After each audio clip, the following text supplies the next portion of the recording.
YouTube and Facebook Live. And here we go. We're on the social media platforms. So let's get the show on the road. Welcome to the Nonprofit Report, your update on nonprofit organizations, issues, and leaders. I'm your host, Mark Oppenheim. Today, we're discussing naturalization and citizenship procedures in the United States with special guests. Angelica Salas, Executive Director of the Coalition for Humane Immigrant Rights in California. Dr. Mitra Shavarini, Executive Director of Project Citizenship in Massachusetts, and Jane Graupman, Executive Director of the International Institute of Minnesota. And thank you so much all for being here, for joining us today, and for sharing your expertise.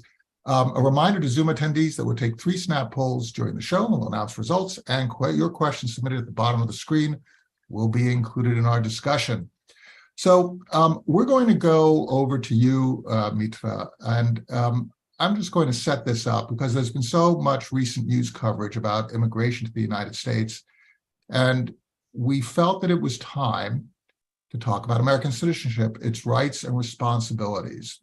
So if you take a look at what a citizen is as opposed to a resident alien, a citizen has voting rights, protection from deportation, family-based immigration rights, their employment rights, and travel with an American passport. There are also certain social services and benefits that come with American citizenship. But I'd like to talk a little bit about the aspirations of people to become American citizens. Because if you're a resident alien, you have many rights that are so treasured by people here in the country. Mitra, could you talk a little bit about Project Citizenship, your work, and your constituents, and why they want to become Americans? Yeah, thank you. Thank you for having me, Mark. And it's great to be and to see that this topic gets its ebbs and flows, but it's, again, has flowed into the American narrative and conversation. And for full disclosure, I'm also a naturalized citizen from Iran. It took my family 17 years to become a US citizen. And in the end, it was really the full benevolence of a sympathetic judge who approved our case. In other words, it was more luck than anything else. To answer your question, Mark, who is seeking to become US citizen, I think let's put it in a different context. Who is not seeking to become a US citizen? 90% of eligible immigrants, those are permanent residents, or we call them green card holders or LPRs, legal permanent residents, do not apply for US citizenship. In the nation, there's 9.1 million folks who have that status. In Massachusetts, where I live, 210,000. We're Project Citizenship. We're in the city of Boston. This means that permanent residents are not participating in our democracy, airing their voice, and it's not as though they feel like they belong and they're part of this country. So there are a lot of obstacles to why. I have to say that some LPRs don't apply for US citizenship because they have the privilege of coming from a stable, secure country, European countries, for instance. I have a lot of European friends who have no desire to become US citizens. We got to give some thought to that. For some nationalities, having a dual citizenship bars them from the rights back in their homeland. So they also don't want to become US citizens. There's a few dozen of those nations that fall under that purview. And then there's some who really want to become a US citizen, those we serve. For instance, a Project Citizenship, but it's a really complicated, long process. There's a 20-page application with complicated legalese language. There's an application fee of $725. For some people, that might not be a lot, but if you're a minimum wage employee holding 2 or 3 jobs, supporting a family of 4 or 5, that immediately becomes cost prohibitive. So that application fee is a huge obstacle in their course. There's also then a civic exam, an English exam. There's fear of authorities. They feel like I've gotten the green card, I'm safe, I can stay, wrongly, because they still can be deported. So fear of authorities seems to be one of the obstacles we hear a lot. And then it takes a long time for that application to be approved. After COVID, we're now seeing up to 18 months. Before COVID, it's 6 months. So it takes a long time for that application to finally be approved by. So you have a bunch of barriers, right? I mean, you have, not to mention the fact that many people who live in this country are either they fall under the DACA program or they are in some way in the shadows so that they can't actually apply for citizenship. And just for the sake of disclosure, since you disclosed, my wife actually received her citizenship in Faneuil Hall in Massachusetts. My father was a refugee from Nazi Germany. And my grandparents on all sides were refugees from Belarus, from Nazi Germany, and so on. So I think we all have those kinds of stories. Jane, talk a little bit about the view from Minnesota. You know, you have a totally different part of the country, and then we'll go over to California and talk with you, Angelica. But from the view of Minnesota, what is your organization? How does your organization approach this very complicated problem? Well, in Minnesota, so the International Institute of Minnesota is, and thanks for the question, Mark, and great to be on the panel with Mitra and Angelica. We have, at the Institute, we provide comprehensive services for new Americans, and we are formally a refugee resettlement agency. So, but we serve about 4,000 people a year of all different backgrounds and different status through the immigration program. But about 60% of the people that we're serving in our citizenship program are refugees or asylees. So, and I think that's because 60%. Of the law. Yeah. And, so and refugees from what countries? Minnesota's gotten a lot more diverse than it has been. You might be surprised to know. So the majority of the folks that we've been serving in the last decade have been from African countries. So of course, Somalia, Congo, Ethiopia. Those are the largest countries that we're serving, but also from other West and East African countries. And also Korean refugees from Burma. Minnesota has, I think, the largest Korean, or one of the largest Korean populations. About 55% of them are female, 45% male, so it's fairly even there. And they're really all ages, but the majority of them are in their 20s to late 40s. And I think Mitra and Angelica can talk about this too, but we definitely notice, like right now in the time we are before an election, we see an uptick, especially in presidential elections. We see an uptick in the number of people applying to be U.S. citizens. And I would say, I don't like to be political in my conversations, but I just have to point out that I've been at the Institute for 32 years. And I think during, the previous administration, that there was fear like I've never seen before in the clients that we have. I mean, it was really unprecedented. There's always slight changes from presidential administrations, but it was really a dramatic change. So we really saw an uptick in the number of people during the Trump administration applying for citizenship for their own safety and their security, and also I think wanting to vote. But I do also want to say that there is an emotional component to people becoming U.S. citizens. People do say, and I totally understand Mitra's point because that's very true. It's all relative where you come from, right, and how safe and secure it is.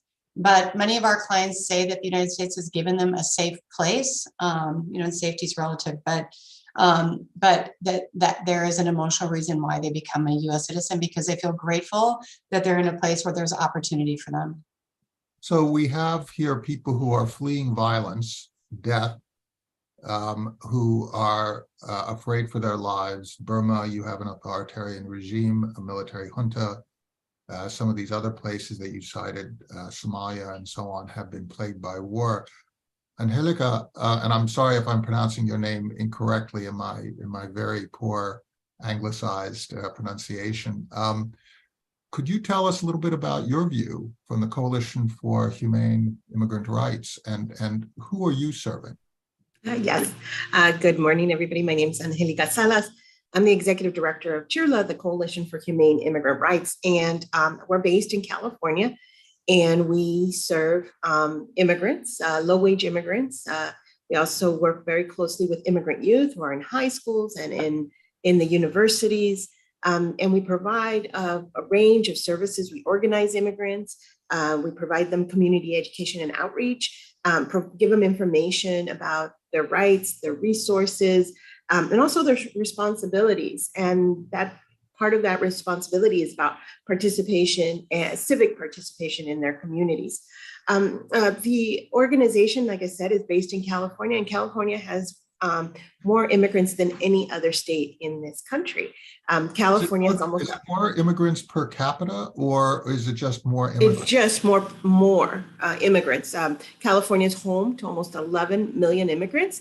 That's a quarter of all the foreign-born population nationwide.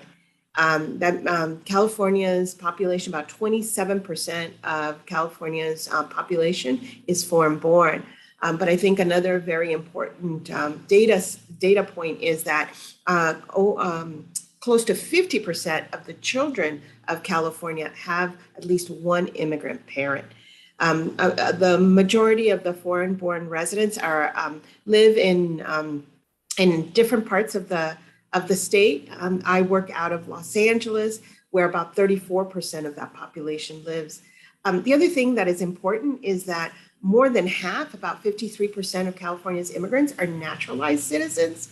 Another 25% are those with legal status, and then about 22% are undocumented. So what we work with is immigrants who are low-wage workers. Mitra talked about this, about all the different barriers to citizenship. And often there are several things that we see. Number one, what we see is the payment of $725 is significant for many of these workers who work in service industries, in agriculture. Many of the individuals who are eligible to become citizens are actually of Mexican ancestry. I myself am also a naturalized citizen. I came as a child from Mexico.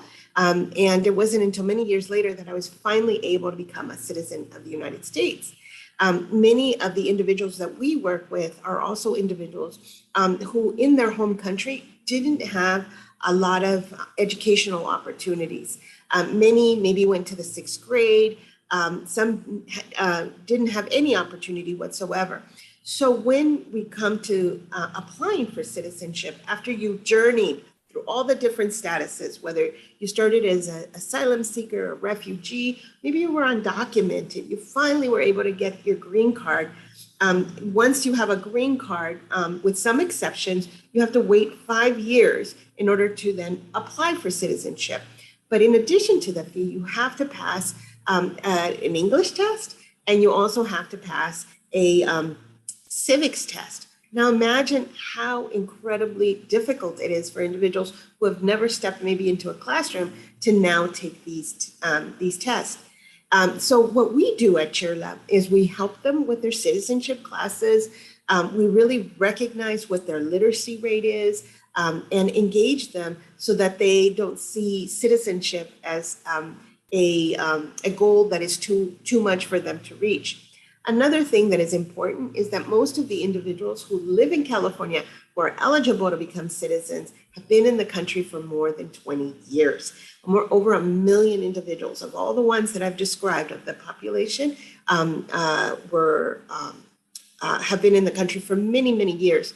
And so the last thing I want to just add is the state of California with organizations like ourselves have partnered to do two things. Number one is to create programs for naturalization that are accessible to low-wage earners so that the naturalization is free of charge.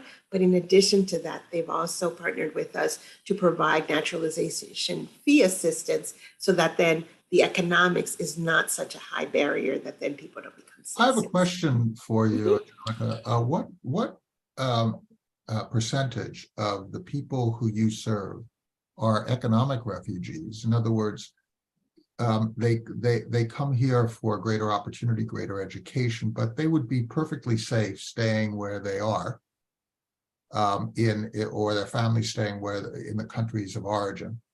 And what percentage are people who are fleeing real fear of physical harm and abuse and restrictions on their freedom? Well, I would say that it's mixed, right? So we work with a lot of individuals from Mexico, from Central America, and are working very closely with folks who come from Afghanistan.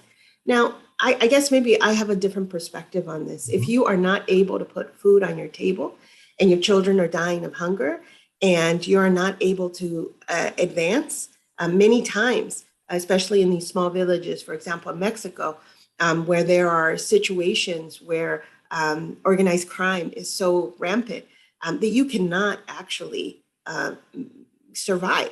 And so I think what you're saying is that you can be a refugee, not because your government is threatening you, but you can be a refugee because gangs are threatening you. Whether it's organized crime, whether it's in Central America or in Mexico, what I think is important for us to just understand is most people do not want to leave their home country. This is where their ancestors are. This is where their roots are, their family, their extended family. What motivates people to come to the United States in vast majority is their inability to actually have a safe and livelihood, the ability to have that life that any of us wish for our families and for ourselves. Put, with shelter, with food on the table, with the ability to provide for your family. When that is those basic needs are not met, then people are forced to come to the United States. And I think the only thing I would say add in terms of our topic, which is citizenship, is people have journeyed, have gone through so much that when they finally take the oath of citizenship of the United States, it is an emotional moment because it is that moment in which they finally maybe feel protected. Because even if you're a legal permanent resident, you can be deported from the United States. Right. So that ability of you finally feeling like, okay, I'm finally a U.S. citizen is a very emotional moment for many of the immigrants who finally get to that point. Mitra, Mark, could I just add one quick thing just for clarification? I think it's important to say that in the United States, you cannot be an economic refugee. I understand you were talking about that, not in the technical sense, but in the technical sense of a refugee, you have to be fleeing religious or political persecution or affiliation with a group or race. So you cannot come here and get refugees. First of all, you have to get refugee status outside your country. And for people from Mexico, from people from Central America, they've been excluded from even getting that status, becoming a refugee. So many of them are forced to come over the border and be undocumented because there's not a pathway for them. Right. There's a little bit of change on that front, but it's very small. So that is definitely something that we advocate for is providing legal pathways for people to come through the country so that they don't have to go through the harrowing. They've already been through harrowing circumstances because especially Central America, of all the gangs and the violence, kids are very in danger. So just to say that the immigration program is much larger than the refugee program is very small compared to the number of immigrants allowed in the country. So it's about 1 million per year of immigrants that are allowed to come to the United States. The refugee program about average is about 90,000 per year. Thank you, Jay. That's such an important point, right? The definitions are really important because, and I'm sorry that I misused the definition. No, that's okay. Sometimes people are being mischaracterized, and because they're being mischaracterized, you can't even have a discussion, right? Right. So thank you very much. I wanted to just check in with Mitra because I can confirm that my grandparents did not want to leave their countries. Even though they were in economic distress on the one side, they were happy. They were eking out a living and they wanted to stay where they were. And on the other side, when my grandfather got arrested by the Gestapo and so on and so forth, he didn't want to leave. They were forced to leave. Mitra, do you find, and my wife, right, her sister's mother, they didn't want to leave the Philippines, right? Yeah, and I know that's a very true statement. That's a very true statement. And again, you took it to the personal. I'll take it to our personal. We loved our country. Iran was a great country, and we thought that this revolution was short-term lived and the violence would soon quell 40 years later. And now it's in the news every day for a few weeks now, ironically. But I think Americans don't realize that what a price we pay in abandoning our families, our friends, our food, our culture, just the comforts of home, and what a price we've paid. And I want to say, Angelica is so right. It's such an emotional moment when you become a US citizen and you finally say, I have given so much in this journey to be here in this moment to finally belong. So yeah, I don't know if that really answered your question, but I think well, yes. it does, and also the willingness to give more, the idea of loyalty, and we see it in service to military. We see it in terms of how many immigrants, new citizens, build businesses and really participate in civic society. It really is additive. So let's talk a little bit about solving this debate that we have, which seems to constantly go nowhere. It seems that we've got in government a whole bunch of people who have it within their ability to start making the processes better, to deal with the fact that we have a bunch of people who our labor markets need coming into the United States, but we have no way of giving them temporary work visas and that kind of thing. We have our paths to citizenships are fraught, and they change with the political winds. How can we improve the situation? Let's start with you, Jane. How can we get a series of compromises where we together are able to address these issues and improve things for everybody involved? I mean, improve things for the border states, improve things for... But Mark, can I just interject that question? The way it's framed is we need to clarify that. Okay. You're confounding the whole immigration spectrum from visas, entry to so on. If That's today right. we're talking about citizenship, then we're talking about an application fee, about the test, about the civic and English exam. That is that final gate. And today we're talking about that. We're not talking about the borders, refugees, asylum, or whatever. So sorry, Jane, to steal your thunder. No, I was treating it, you're right, I was treating it as a continuum, and then we would like to move on to citizenship. But go ahead, Jane. Well, yeah, no, thanks, Mark. I just want to comment about your comment about economics in the labor market. In Minnesota, 97% of the new workers in our state are immigrants. 97% of the new workers in our state are immigrants. I mean, that's from a statistic from our Department of Labor. So, and so that just tells you the future of our state is dependent upon immigrants, because Minnesotans and Americans at large, it varies a bit from state to state, but they're not having the number of kids that we need to sustain our labor market. And we, economists don't have any way to incent that, right? So they're critical to our economy. And most people, not enough people talk about that enough and understand that, the data behind that. But I think I'm not, I'm really an optimist, and I think I'm not very optimistic at the national level of getting immigration reform. I don't think anybody is. So because it's become a political wedge, but there are things that you can do locally and in your state. And, one thing that is really helpful to our clients is over 60% of our clients that apply for citizenship get a fee waiver. So because if $725 a person, and if you have a family of 10, that's a serious investment. So it's over 60% of our clients that apply for U.S. citizenship are getting a fee waiver. So they're not, or a fee reduction. So they're most often not having to pay for any of it or the majority of the cost. So that's something, who grants the fee waiver? It's a federal program. And so that's, I don't know we have to apply to USCIS. We have to send the information into USCIS. There's a form, there's an application waiver form in the state of Massachusetts. If you qualify for benefits such as food subsidy or mass health, you automatically can apply for a fee waiver. It's a special application. We file for it, and it's 72% of our clients at Project Citizenship qualify for a fee waiver. So that's something that can be done. And Angelica, are there other things that we can do to make this a more rational process and an easier process? Yes, there's so much that can be done in terms of really making the immigration system more humane, more manageable, making our immigration system actually work for our modern world.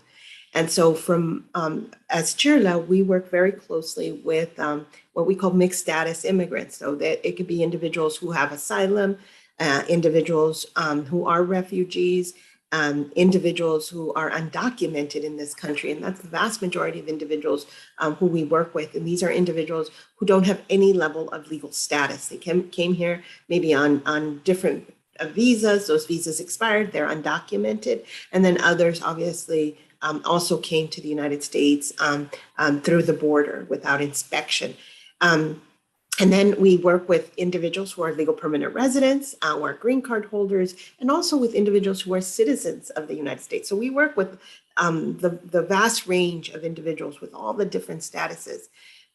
Our perspective is that our immigration system, as it exists, does not meet the needs of migration in this world. Number one, there are people fleeing from their home countries because of war and violence and persecution, and we have very few opportunities for them to come because the refugee numbers are so low in comparison to the need.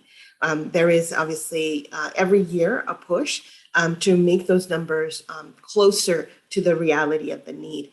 And I find that in our poll, by the way, Angelica, we find that the respondents, when we ask what are the 3 top reasons people seek to become U.S. citizens, the top reason is freedom from fear. Freedom from fear, Yes, absolutely, freedom from fear.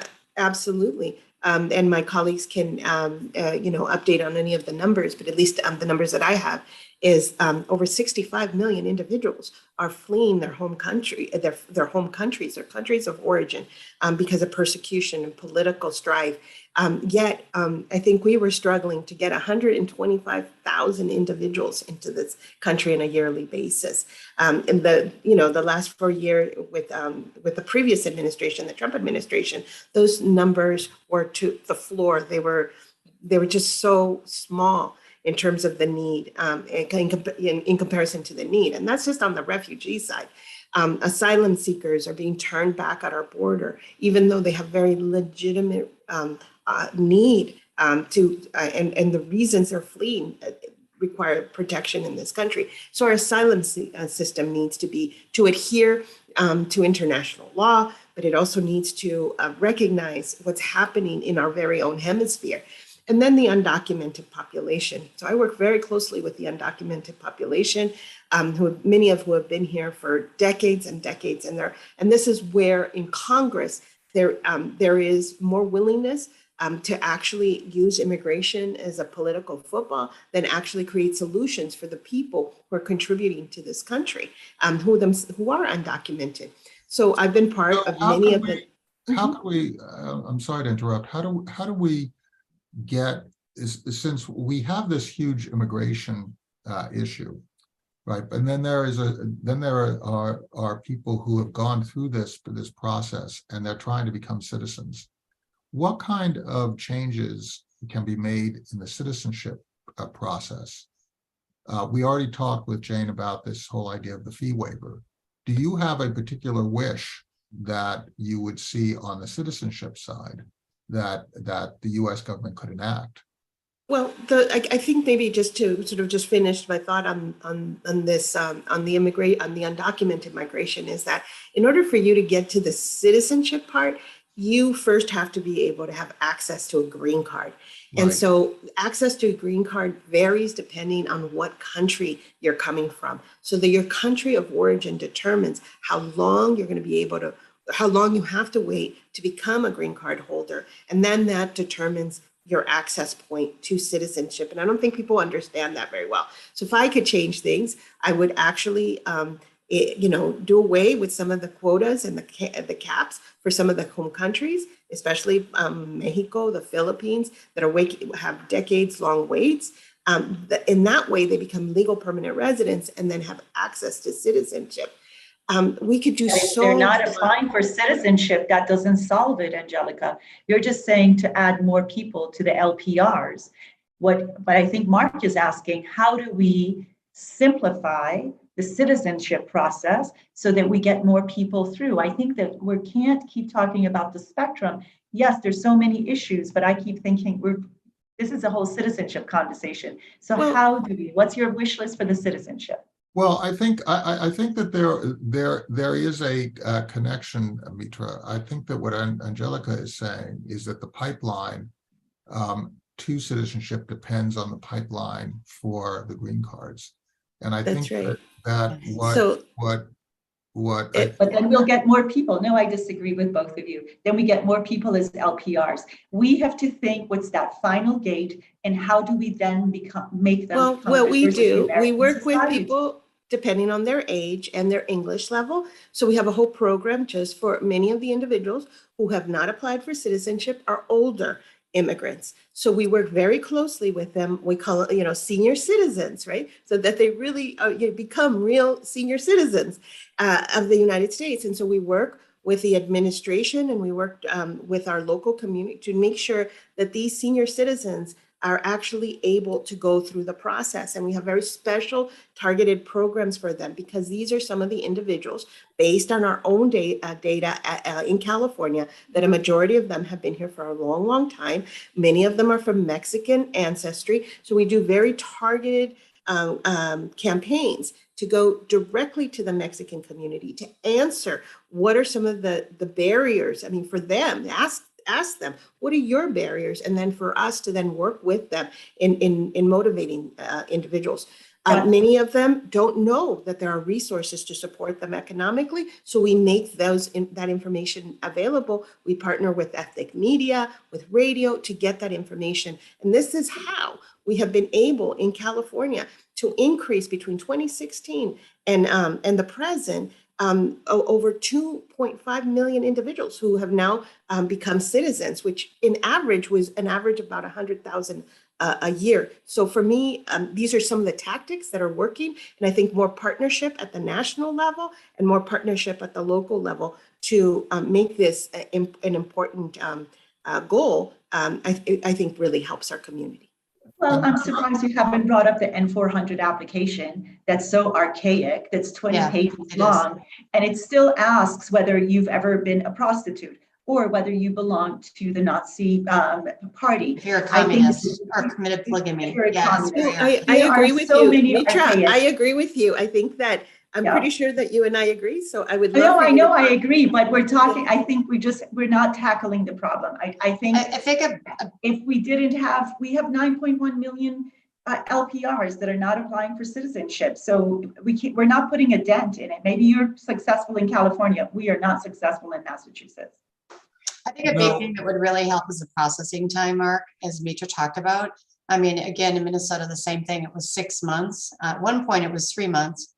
So the processing time would really help. So if someone wants to vote, they have to apply now. So I think the length of the application, as Mitra said, that some of the questions are absurd. And then, we do have the waiver program, which really helps people. And some good news is that the national passing rate is 94%. For citizenship, which is pretty remarkable. And I'm going to brag because we have such a great team. I'm sure these guys have similar statistics, but our passing rate's 96%. We track the clients that we serve. So, and it just speaks to the help that people really need because people don't understand the process. It's complex and people are scared of it. They really need help navigating it, which is definitely what, Mitra's organization, Angelica, and our organization are doing. And that navigation is very, very important. Because the other thing is, if someone has committed a crime, we have to help people work through that so they don't just put in an application that's going to get them in trouble. So those kind of services are really, really key. So there are things that really work well about the program, but there's definitely things that can be improved. And those are two big things right there. The thing that really strikes me about this discussion is that the US government provides a context which, as we've discussed, is not particularly efficient. The process itself, Right. even the forms, can be onerous and terribly outdated. And then you, each in your different states, each with your different constituencies, are providing a response that complements the US government in terms of helping people move through this process. This is just such an incredibly valuable service that you and your staff and your board and your volunteers provide. I'd like to really thank you for illuminating it. Angelica, Salas, Executive Director, Coalition for Humane Immigrant Rights, Dr. Mitra Shavarini, Executive Director of Project Citizenship in Massachusetts, and Jane Graupman, Executive Director of the International Institute of Minnesota. Thank you so much for illuminating this really complicated process for us. And please thank everybody involved. You are our heroes, and thank you for your service to those trying to become American citizens. Thank you.